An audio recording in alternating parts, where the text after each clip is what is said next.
Thanks for downloading Pave The Way Podcast. On this show, your host, Greg Helbeck, interviews the top minds in real estate, business, and personal development to help you crack the code so you can grow your business and, more importantly, grow your life. Get ready for another game-changing episode. If you want to learn how to master your day and become a productivity monster, download Greg's free guide on daily personal productivity for free at www.pavetheday.com. That's Pave the Day, spelled DAY.com. Now it's time for today's episode. Enjoy.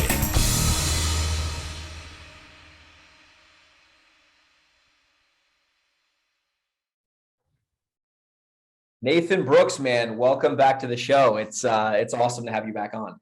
My brother Greg, I'm so happy to be here with you too, man. And For sure. jacked for round number 2, I believe. Absolutely. I remember, I think before round 1, you, me, and 3 other guys you were trying to teach me how to use chopsticks in Del Mar, and I'm a little bit better now. Are you? A little bit, not much, but it was a little bit better. I was thinking about that night because remember we went to the first place. They didn't let us. They're like, no. Second place we went, hammered the sushi, worked out great. Tried to teach you some chopstick skills. I'm better now. I mean, I was at a Korean place like 3 or 4 nights ago, and they had metal chopsticks, and I was making some progress. Every time I have chopsticks, it's weird. I have like this mental pattern where I think about you teaching me how to use chopsticks. They never go away. So thank you for that. Oh, that was a fun night. That was fun. Yeah, that was a good time. That was like, there was like nobody around it on like a Sunday night. There was like no one in sight. In the restaurant, we were just hammering sushi, drinking sake, and having a great time. Absolutely. Well, listen, a lot has happened since we last had you on the show. So before we get into some changes you've made in your business and some exciting stuff you're working on, give the listeners a little bit about like your background and kind of what you've been doing up to this point, and then we'll really focus on some shifts you guys made in your business in Kansas City and Texas. For sure. Yeah. And thanks again for having me on, Greg. Pleasure, buddy. And I love that you do the books once a week too. I think it's an incredible commitment on your part to do that, both to read that many books as well as to share that level of knowledge. And so I love checking those out. I check them out every time you put them out, and I'm an avid book reader as well. And I think it's freaking awesome that you do that. So thank you. I appreciate it. That motivates me to keep doing them. Keep doing it. I think it's a big deal. And for people who don't take the time to read them, it's, or be inspired by a new book, right? Or something maybe we read 10 years ago and you just picked it up and have a new inspiration. So that's both of those things have happened for me. So yeah, seriously. So I have been in the real estate world for a little over 10 years and actually made my living as a musician, for about 10 years prior to that, which is wild to even think of. But I am based out of the Kansas City market. I have 2 beautiful kids, beautiful wife, and we have been focused on buying, renovating, and selling homes in the turnkey space. For the last 6 years, we've flipped about 700 houses in the last 6 years. And a lot of those, honestly, in the last 3 years. And so we are now just making some transitions in our business. But that's really where our focus has been, owning some rentals, but primarily in that turnkey space and the buying, renovating, and selling of homes. Yeah. That's awesome. So with the turnkey stuff, I have a few questions for you about that and then I know you guys did make some big shifts now. Yep. When it comes to, this is where I'm like bottlenecking in my own business. Like I'm very good at acquiring houses. The renovation, we're okay at, we're not the worst, but we're not the best. We can handle ourselves. The actual property management business, I've found to be a tricky business. I think a reason on that is we're buying a lot of homes now with inherited tenants, which is inherently going to cause problems. But what are you guys in the turnkey space? What were you doing, or what are you still doing to make sure you're putting a good tenant in there who's not going to drive either your client or yourself crazy, depending on what you're doing with that? Because that's where I'm seeing, as we start to turn the knob up in the rental division, we got to make sure we're managing these properties so they don't become like, just continuous problems. You know what I mean? Absolutely. I think there's a couple things. I think so let's take it, like dissect it in 2 sections. So there's the inherited tenant, and then there's the, philosophy around buying homes and changing that. So an inherited tenant, I started literally making the decision around conversations and interaction with the tenant themselves, because as we know, as investors, we can change the house however way we want to, but it's like, what is the, pain in the ass factor worth dealing with that tenant? And Yes. if they weren't willing to, like, what is it going to cost me in time, energy, money to deal with them or get them out? And in the spirit of the world, obviously, there's a lot of opinions about whether people should have rent or be moved out and yada, yada, yada. But Yeah. as investors, I know you know me, I want to have a great house. I want it to be in a great shape. I want to have a great tenant. I want it to be a place for somebody to live for a long time and for them to call it home, which is great for them and it's great for me. Right. And so if I inherit a house that they've done a terrible job of taking care of that home, then we have a different relationship than if they want to. Right.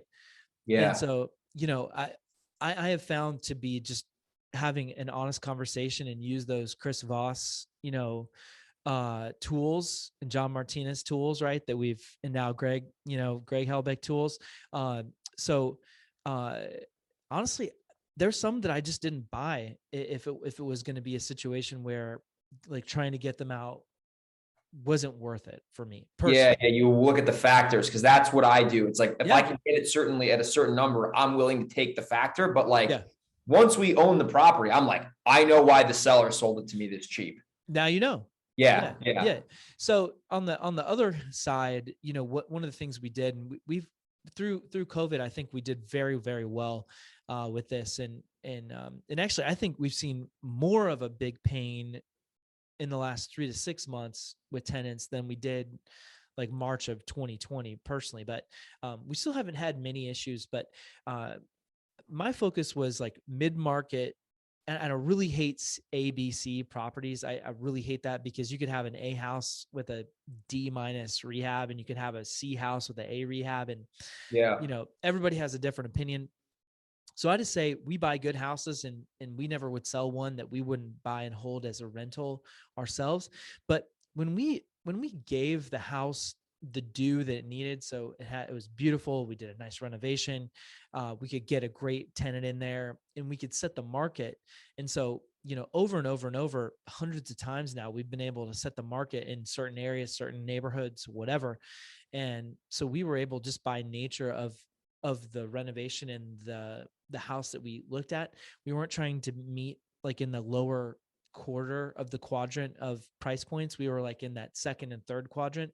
And so by moving up a little bit in the price point wise, in the quality wise of the area, neighborhood, whatever, we were able to have a lot more consistency in that quality of tenant, and then the longevity of that person staying in the house. Yes, that makes sense. It's like, if you want to not a bad tenant, generally speaking, should get in a nicer area, because you're going to attract a nicer person who's going to be more respectful. Like, that's like the good tenants I have. They're very grateful that they live in a property, and they're thankful every time we make a repair that's reasonable. But the ones who it's like, what is that? Those in the cheap seats always hiss first. The ones who are never grateful, doesn't matter what you do. You could put a golden toilet in there and they're still going to find a way to clog it. You know what I mean? Yeah. Or hate that it's gold and it's not silver or whatever. Exactly. And I remember back in the day, which it's hard for me to believe, but I bought the book called the Section 8 Bible, and I owned like 10 houses, brother, that were Section 8 houses. And let me tell you that was definitely an experience, and one which taught me that that's not what I personally wanted. And clearly there are people that have tons of Section 8 houses and make, tons of money. But it wasn't for me. I didn't like that. And so, it's like a good deal. What is a good deal worth? Well, when it's your only deal and it's your first deal or whatever, you have to really take into account whether it's your first deal or you've done, many, many deals like you or myself. And I just said, you know what? I don't think it's worth it on some of them. I agree with you. My acquisitions manager, I just had a conversation before this podcast, and he needed help with a seller. And I've learned from experience, I said, listen, seller, I will buy this if you get the tenant out. I said, if you get the tenant out, it's mine. I said, but I want to be clear with you on that because it's not a good enough deal to where I'm willing to buy it with the tenant. If it was $30,000 below her price, I'd say yes. Yeah. But with what her price is, if she gets a tenant out, I'm in it. So like, it's all about what's worth it, and what's not worth it. That's phenomenal advice for everyone. So following up on that. So obviously you're very familiar with renovation, the turnkey business. And for people who aren't familiar with turnkey, I'll just tell them what that is. Basically, you're buying houses from sellers, wholesalers, realtors. You're renovating those houses. You're getting tenants in place. You have a management company, and then you're selling those properties fully occupied, fully rented to end investors who generally, I guess, are like kind of on the East Coast, West Coast, Seattle, or that where most of these people are coming from. Yep. East Coast, West Coast, Texas. But primarily are not Midwestern, but it's not that we don't get those, but a lot of the folks are East Coast, West Coast, and they look at their market and they're like, oh my gosh, the cost of your house is the down payment where I live. And so why not we, buy 5 houses where you are versus 1 house here. So exactly. It makes sense. So that's what the turnkey business is. So obviously you guys have made a pivot now and you're doing a lot more new construction to sell and new construction to rent. So I just want you to kind of go into that because I'm actually really interested in kind of like why you did it and, what your kind of strategy and plan looks like with that as you guys are executing. Absolutely. So I had started talking to my partner, David, about this in 2019. So we were debating new construction, and I'm kind of like a broken record when I get onto something like that. I'm like, new construction. Hey man, have you seen this cool house? Are you looking at this thing? It's pretty cool. And so it went on for a while, and I recognized in myself where, I sit in the CEO seat. I'm the visionary in the company, which is, it sounds really cool, guys, but being a visionary is actually very important because you can vision a lot of dumb stuff as well. So to have clarity of focus is vitally important. But in any case, this was a good one. And so we bought, I think, somewhere between 6 and 10 lots. Just vacant lots. Like, are these infill lots or are these infill vacant lots? Yep. So there's sewer hookups and everything. Well, that's supposedly. Okay. Keep going. Yeah. And so, we figured, hey, we owned them. I think it was early on in 2019. We'd expected to deliver them like late 2019. We delivered those houses in like July of 2020. Oh, yeah. Damn. Yeah. Yeah. So, just like anything, we had a lot of challenges. We had issues with, builders, but it was also our own philosophy and our understanding of what we would get into. And I tell my team all the time, there's 2 things you can't buy. It's time and experience.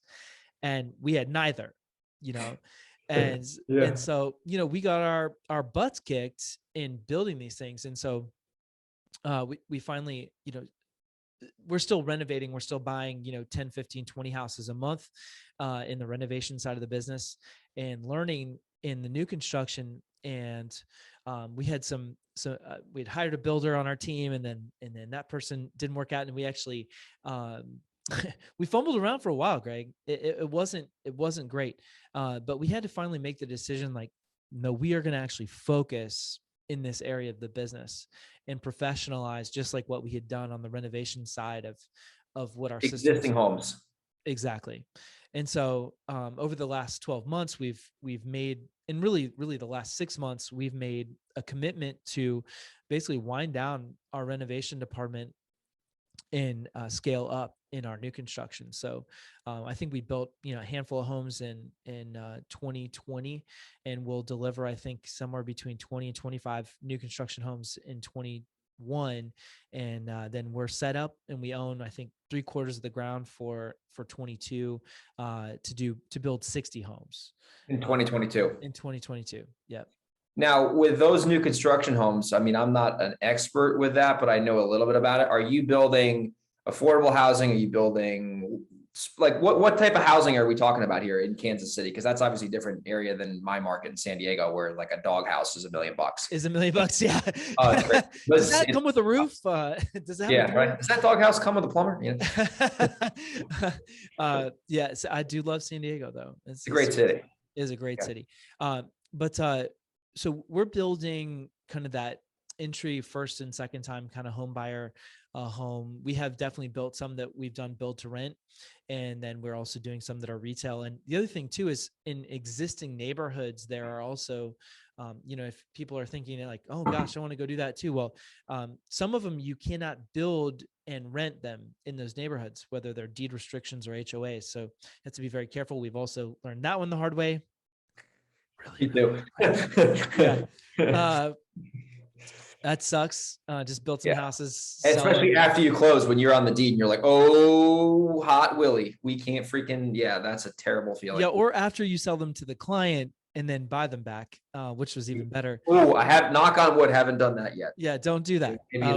We've done that. Not fun. Zero fun in that.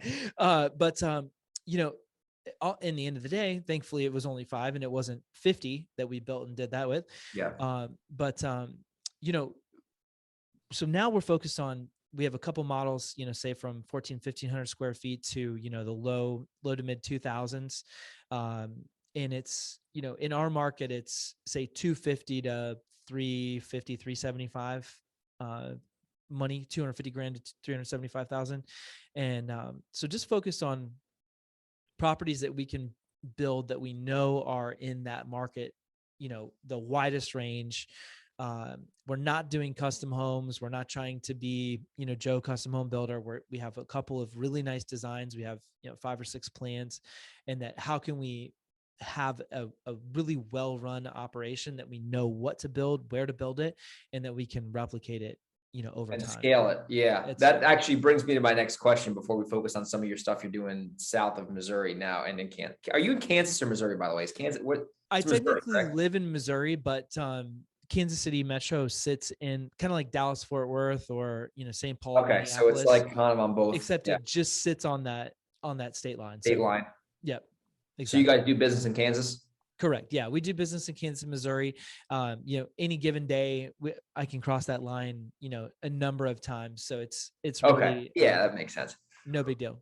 What have you seen? Because I've obviously done renovations. You've done renovations. What have you? I've never done a new construction yet. What are the things that you like better about new construction that are different about doing gut rehabs? Because I've just done so much stupid crap rehabbing houses. I could almost write a little ebook on it now on like how to be an idiot rehabbing a house. So what are you seeing on the new construction side? Because it seems to me from an outsider's perspective that new construction, if done right, could actually be more straightforward, not easier than a renovation. Because a renovation, you never know what the hell's going on when you open that damn wall up. Yeah, I think so. There's a couple of things, and just to be clear, I'm not the builder. Thankfully, we have somebody way smarter than me, solving that problem. But for me, I was like, how can I put deals together? I've bring in development opportunities.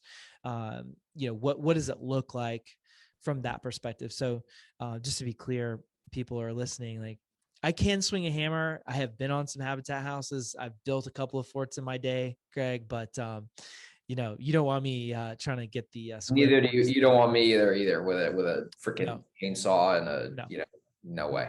Now chainsaw, I can run a mean chainsaw, brother. But okay, I live on, I have some acreage. I got a big property. I know you got you live on a big piece of property. I know that. You got your like Bobcat you drive around or whatever. Yeah. If you want to come run a tractor, shoot some guns, and chainsaw some stuff, you come hang out with me.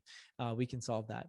But so I would say there's a couple of things. So in the renovation side, I do believe it's easier to get into. There's a lot more kind of from the start of it, from identifying a property, the understanding the utilities, having a general contractor who can pull all those permits, then how are you pouring a foundation? What are the plans that you're putting on this thing? What are the designs? Now architect and engineering, you're now responsible for that. So you're not coming into saying, okay, well, I'm going to tear out this main wall and, put up a LVL and have a beautiful kitchen. You're now responsible to look at a blueprint and say, yes, this makes sense. And in a 2-dimensional world, I have to make a 3-dimensional decision. Yeah, because you're building that basis versus when you're renovating, you're stepping into something that's already been built and you're filling gaps. Yeah, exactly. So you're putting up something in a 2-dimensional world that you have to look at. And I remember the first, times looking at these blueprints, and you're like, man, this is complicated because, and anything is new until it's not. And that was new for me. Right. So the other thing was, understanding like from city to city, what does that look like? So, in Kansas City proper, like they're a nightmare. They don't have their stuff together. They haven't rehired post COVID, and it takes forever to get permitting back. So you might have all your stuff together. You might know exactly what you're doing, but your timeline now, instead of, being able to go in and pull a permit in a couple of days, you're pulling a permit in 8, 10, 12 weeks. The time horizon, time to cash is also different. So longer cycle. Longer cycle. Yeah. I'd say, 2 to 3x than a rehab. So on the positive side, how many times have we gone into a renovation and we said, okay, well, I don't know what your budgets are, but ours are running 80. Like say 80.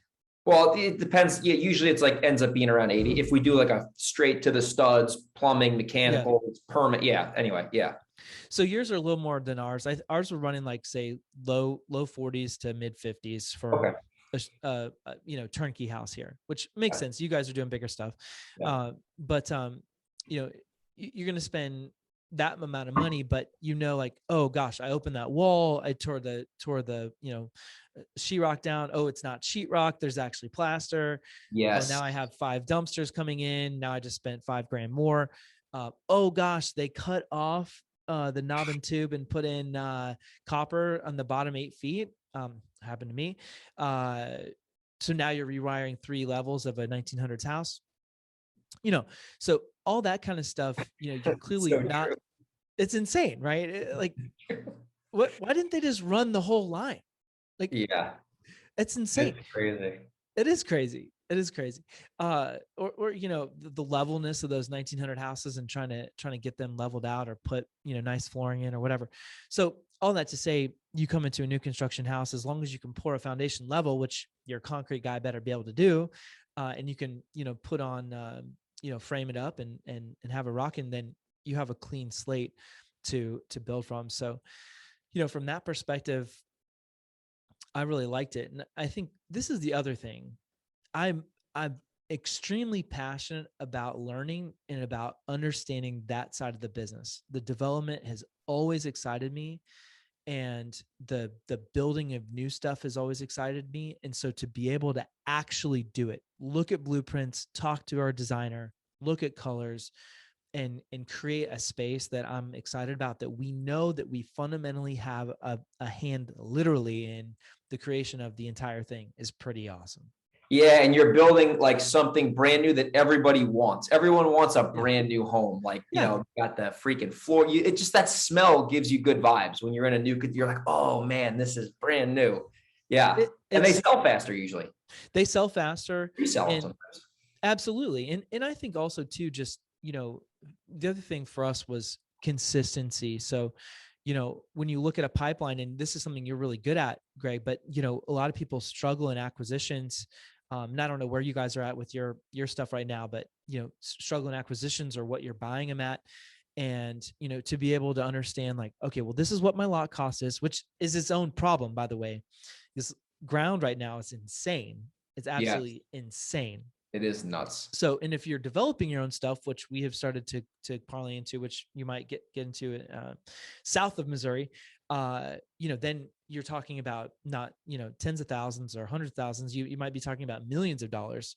So you have to have a totally different game plan, cash flows, and understand the financing and financials of those things, because now you're talking 12, 18, 24 months, to bring. Yeah, it's a very capital intense scenario. You have to really know your numbers. And so let me ask you this now, before we focus on some stuff you're doing down in Texas now.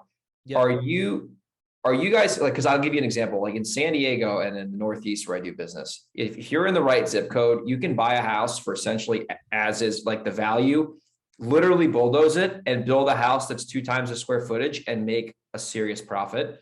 Is that the case in Kansas City, or do you have to kind of buy vacant lots? Because like in Texas, like Dallas, for example, like you can't really do that depending on what neighborhood you're in. But in like San Diego, you could do that all day long, depending on where you are. So like, what is the deal in Kansas City with like buying existing, knocking down? I call it a buy, blow, and build scenario, Buy, blow, and build. That's good. Buy, blow, build. Yeah. So in KC, you actually have that. I can't remember which quarter it was. I think it was maybe like Q4 of 2020. Or first part of 21, we were like the 8th highest appreciating market in the nation in Kansas City. Wow. Yeah, That's awesome. It's insane.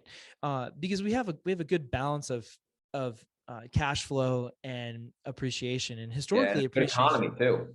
Yeah, good economy, and it's in the Midwest. It's right, literally in the middle. Of the But country. yeah, exactly. But so there are like little sub markets that you can totally do that in, but they're like the higher end. You're knocking down a $300,000-$500,000 house and putting a 1.5, 2 Yeah. million. So we're not building anything like that. We're building more of that entry level, or second time home buyer kind of home. Because man, you get into those and you're literally talking about, spending 12 months or 18 months building that house. And it just wasn't what we decided to move into. Totally. So are you looking for just mainly like when you're sourcing your inventory to build, are you just sourcing infill lots? Are you kind of buying land and subdividing it? Are you having wholesalers? So I'm sure like you have some wholesalers that probably know that you guys are doing this and they're probably marketing to maybe infill lots, or you're marketing to infill lots. Cause I know people who do that all the time and they make a lot of money, selling lots to builders. Yeah, absolutely. So we especially early on, we bought a lot of infill lots. The lesson was, to manage 10 homes in 10 locations versus 10 homes on one street is just a totally different animal.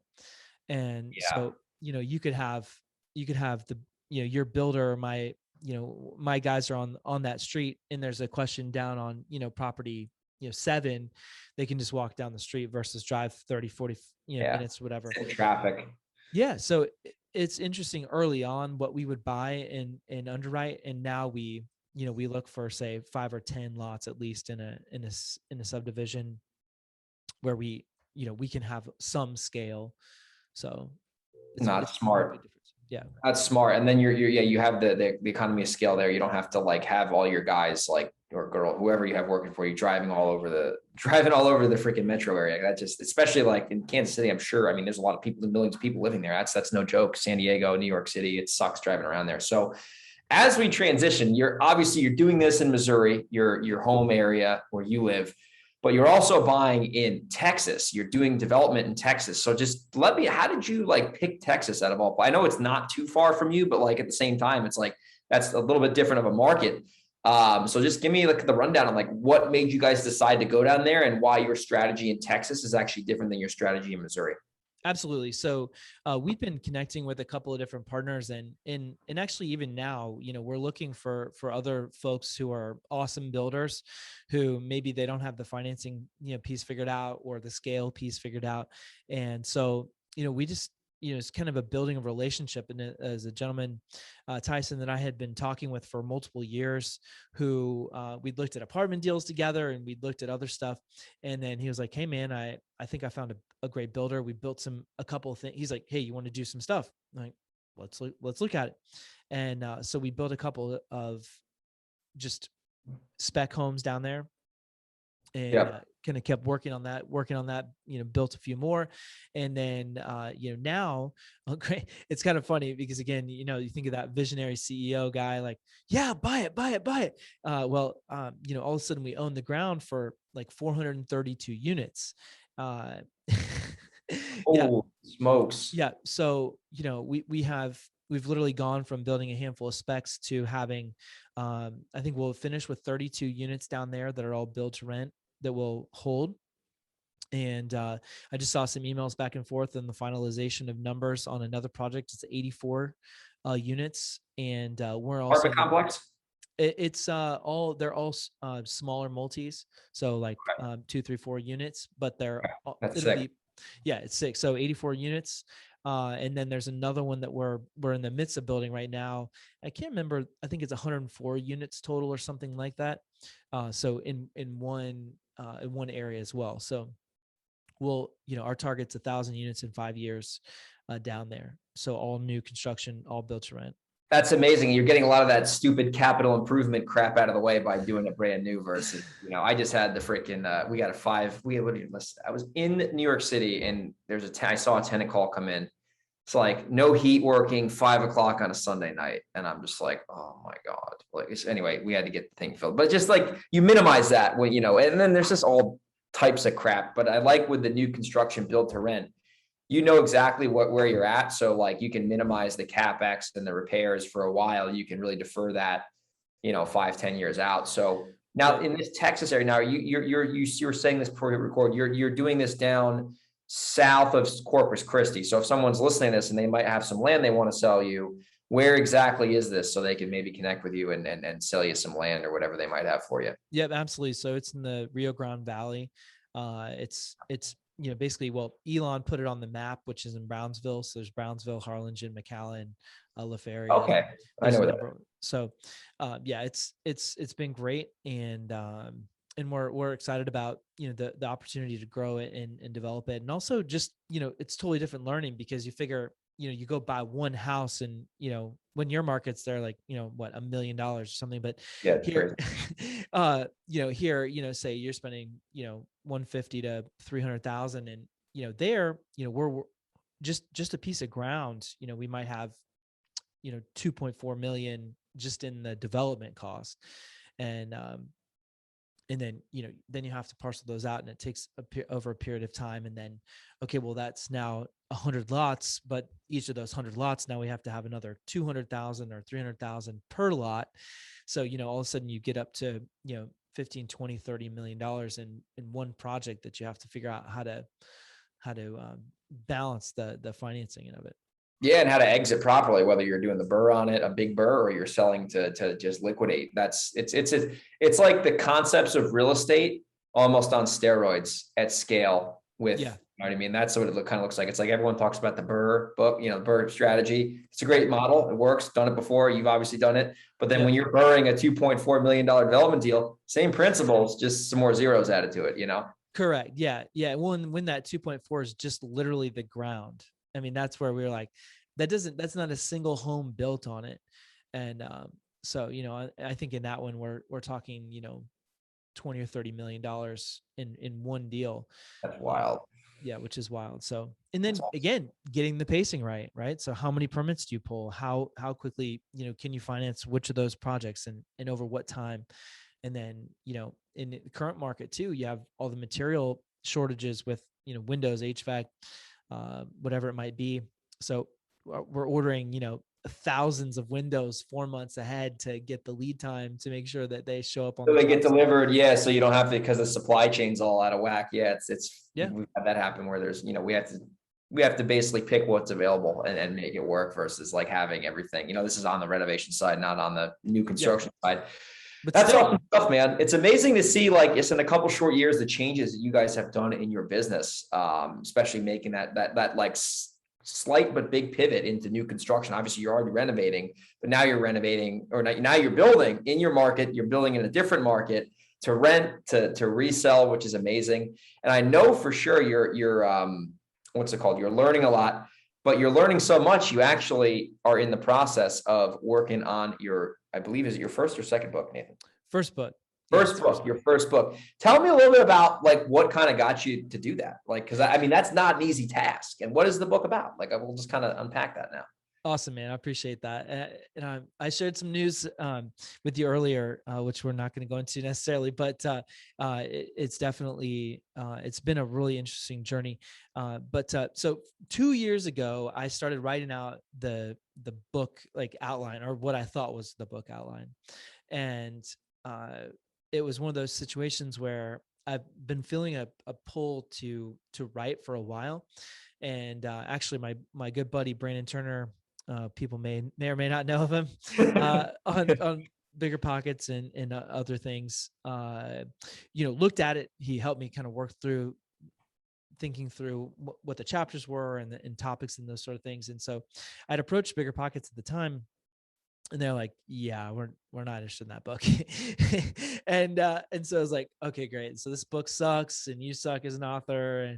And, fast forward a couple of years, and I posted something on Facebook about, who knows an editor or copywriter, somebody in the book world, because I was starting to feel that pull again. And I got connected through a friend of a friend with a book coach. Her name's Ashley Mansour, and she's amazing out in LA. And of course, if you're going to write a book and you want a coach, you should go hire her. But all of a sudden I finally had the forum to work through not just ideas, but have somebody that's actually been there and understood the process. So early this year, I started writing and I did like 30 some thousand words in pre-work with her. And then I wrote my book. I was the fastest student of anybody she'd ever had. And I wrote 72,000 words in like 2.5 weeks, Oh. which is outrageous. And so like 2 through 4 weeks later, I came back to the book and I reread it and I hated it. And so I came back about a month later and rewrote the entire book, another 66,000 words. So, I was really tired of reading books in the real estate world that didn't address all the problems that I thought were. So there's philosophy, there's vision and mission, there's the purpose of what we want to create in our life. And then there's the strategy of how to put them together. And so I wanted to write a book that addressed all those things in mindset and personal development. And so how can we create that in a way that tells a story, not just of what you like, oh, I want to go buy some houses. Okay, well, what is it? I want to get rich. Yeah, I want to get rich. Yeah, I want to get rich. What does that mean? And also address the things that don't work and that I'm really frustrated about in our awesome real estate world, right, that we're a part of. But there's so I talked about the hustle and grind mentality and how I think it's broken, and how to create the things that we actually do want by manifesting them, visualizing them, and then creating them. And so that was a long explanation about the book, but I'm very excited about it. That is amazing, man. And it seems to me from an outsider's perspective, like if you really think about a book, like I've obviously read thousands at this point, I'm sure you're the same way. It's like, yep. If you really think about the amount of value and information you can condense into one product, like I was talking, I'm not trying to be like the name dropper here, but I had Mike Michalowicz on my podcast 2 weeks ago, and he's obviously written a ton of books. And I was asking him, I said, why do you like writing books? Like what's and he's like, Greg, there's nothing you can compare when you take the price of a book of $25 or whatever, and the amount of value that is condensed in there and what that could do to help somebody. He's like, that's why I write books. And I was like, man, that was such a good freaking answer. If you really think about 200 and whatever page, however many pages the book is, it's that person's best information packaged from their experience, their philosophy into a physical or a digital product that can truly impact lives at scale. At scale. And that's the thing, Greg, is that literally think about it. Every time you read a book, and I know a lot of people who are fearful of this, or I hear like, well, I don't know if I'm taking away everything. I'm like, no. Take one thing. Like one thing. Just read the book and take one thing. And but a prime example is Atomic Habits, which is freaking. Oh, awesome. I love that, dude. It's literally, let me pull that thing out right now. Keep talking. Atomic Habits. It's a beautifully written book, James Clear. Yeah. And the thing that for me out of that book was the habit stacking, where you have something you're already doing, you just stack 1 or 2 or 3 or 4 other things on there, and all of a sudden the thing that was already a habit, you just can add on to it. It's literally, it's like, all right, well, now when you brush your teeth, you also, right after you brush your teeth, you go sit down and have meditation time. And then after meditation time, you knock out 100 push-ups. And after 100 push-ups, then you write in your journal, like whatever. That's it. Yeah. That's amazing. And it builds momentum too. Cause you can and it's like those little things. It's like, I always think back to like the stupid stuff I've done and the good things I've done. And usually the good stuff is a derivative of some takeaway I got from a book, a podcast, a conversation with somebody, or some idea that struck me that I decided to act on. And it's interesting. I challenge all the listeners to go back and think about some good things they've done and see where that initial idea germinated from. And it most likely is going to be from a piece of content, most likely a book or a podcast or whatever your choice of consumption is. So, man, that's super excited for you. And I'm excited to get you back on the show eventually when the book starts to make way into the public, and we'll promote the hell out of it. So as we start to wrap the show up here, like you've learned a lot over your real estate journey. if you had to boil it down, if you were going to, let's say, go back to yourself when you started, your current self is going back to your previous self, and you had to give your old self one piece of advice that would make you, that would just give the most value, what would you say that would be, knowing what you know now versus who you were when you started as an entrepreneur? There's a couple things. Can I do a couple? You can do as many as you want, dude. Okay. I would have kept more and flipped less. I hear that all the time. I'm starting to do that now. Keep more and flip less. Active income is cool, but there's nothing like owning the asset. Keep more, flip less. Number two is it's fun to be interested in a lot of things, but the magic is when you're great at one or two things. And love that. And being able to tie it to the desired end state, desired end result of what you actually want to create. So just because you have a big team doesn't mean that you created what you wanted. Creating what you want means you created what you wanted. Yeah. And so you have to actually know what that is. And then you have to constantly come back to it. And so for instance, in my life, I'm constantly thinking about the blend of personal, family, and business time, and how am I spending it, and what does that actually look like? And I was just having this conversation this morning with somebody on my team that was saying, like, hey, on Sundays they're stressed because I'm getting back to work, and I'm like, I don't ever think about that, because I might work on Sunday, I might work on Tuesday, I might go play golf on Thursday, I might, go on a hunting trip, and I might come back and then I'm whatever. I don't think about it like that. And if you created the time and space that you have in your existence that continually feeds you in a way that you have those experiences in all three categories, personal, business, family, then you won't have that. I love that. And it's so true too, because like when you look at it just as life, not business or family, it's all one thing. Mm-hmm. It's like it's like everything just goes in sync. And like it's funny. Like on Sundays, I always like plan. Plan. Technically that's work, but that sets my whole entire week / life up for optimal results. You know what I mean? And it's fun because then it is fun. I'm thinking about what I want to create.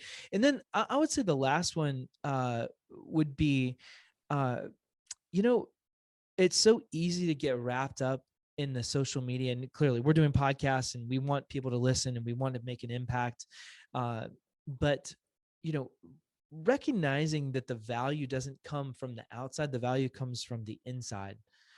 And when we put value on inputs that we don't have control of, we are limiting our ability to enjoy, love ourselves, and appreciate our life, versus looking at the inside and the internal inputs that we have control of, which is, what is my mental health? How am I taking care of myself? How am I eating? Am I, taking care of myself in the way that I should be? And then internally, I'm set in a place that I can be outwardly capable and brilliant and loving and generous and all the things that I, Nathan, want to be. And so, if we're not taking care of the internal, we cannot possibly take care of the external. I love that. It's like you're inside are a reflection of who you are outside, right? So if someone, it's so true. It's like, man, I love how you said that. I heard like a similar, like, I think in the book, the one thing he talks about, at the end of the book, it's like this kid was hanging out with his dad, and he was like trying to put this puzzle together, and he couldn't find a way to put the puzzle together. And then he ended up looking into the table, and then like the thing like showed this picture of like a man. And then once he put the man together, the whole world came together. It's like this, I might have butchered that, but basically if you put yourself together and take care of yourself, the rest will manifest with time, if that makes sense. Gary Keller's a lot smarter than me, so he tells the story better than I do. Well, Gary Keller's written a lot of books too, but yes, and he's got like 70 years on us. He's got a bunch, and J-Pop is on as well. But it's exactly right. It's exactly right. And then the recognition that, money's awesome and making money is awesome. But, there's a lot of really wealthy people who are very unhappy. And and it just doesn't, it's not equal. Those things are not equal. 100% agree. And especially the circles that we run in, and some of the people that we know, it's like, you think these people who are worth 10, 20, 30 million, they have it all figured out.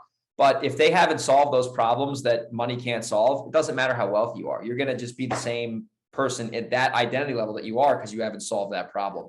Yeah. And I know people who are flat broke and they're happy as a clam, and they're more present than me, probably more present than any of these achievers. And sometimes I wouldn't say that I envy them all the time, but I say I can take a lot away from them. I can say, you know what, that person might not be wealthy or whatever, but they're happy, and that's all that freaking matters. I used to have this weird stigma before I started doing more deals, where I was like, oh, well, once I'm happy and I have a lot of money, then I'll be. It's like, that's such garbage, because I found myself in the same problems I already had, just with income. It was Well, that's it. And then you're still chasing things to try to solve that inward problem. Yeah. And I'm not saying I have it all figured out, to be clear. Yeah. Neither do I at all. Yes. But meditation, journaling, having real friends that have real conversations about these things, it makes a big difference. And then just to be intentional about it is a wonderful thing. And if you're not, don't feel bad. Just say, okay, cool. What's one thing now that I could, integrate, go back and read freaking James Clear's Atomic Habits book and start integrating some of those things that now, and Miracle Morning. I don't necessarily do Miracle Morning, but that's another beautiful book that can give you some context to, you don't want to get up at 5, don't get up at 5. Get at 7. It's the principles that matter. Yeah, exactly. Yeah. People, that's the thing with like information that people will see. Like, they're like, well, this guy says to do this. You don't have to take his philosophy and duplicate the damn thing. You could take, like you said, one thing, like maybe you like meditating or whatever, and just do that. That alone will change your life. You don't have to get up at 3:30 in the morning and hang up like a bat underneath your, you know what I mean? Like, it's just, everyone's got a different strategy. You know what I mean?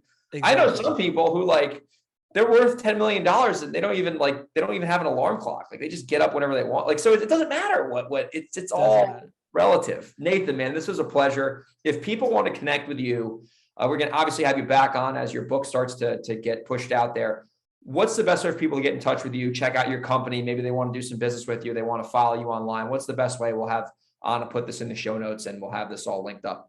Awesome. Yeah. You can find me on Facebook, just Nathan Brooks. Cool. You can also connect with me on the Insta, Nathan Brooks, REI. And love it. Our company's bridgeturnkey.com. And so, yeah, there's a couple of different ways.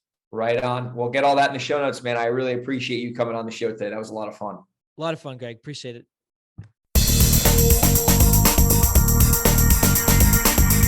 Thanks for listening to another episode of Pave the Way Podcast. We hope you got value from today's episode. Make sure you download Greg's free guide on daily personal productivity for free at www.pavetheday.com. That's Pave the Day, spelled DAY.com. If you have any questions or want to reach out, head over to www.pavethewaypodcast.com. We'll see you on the next episode.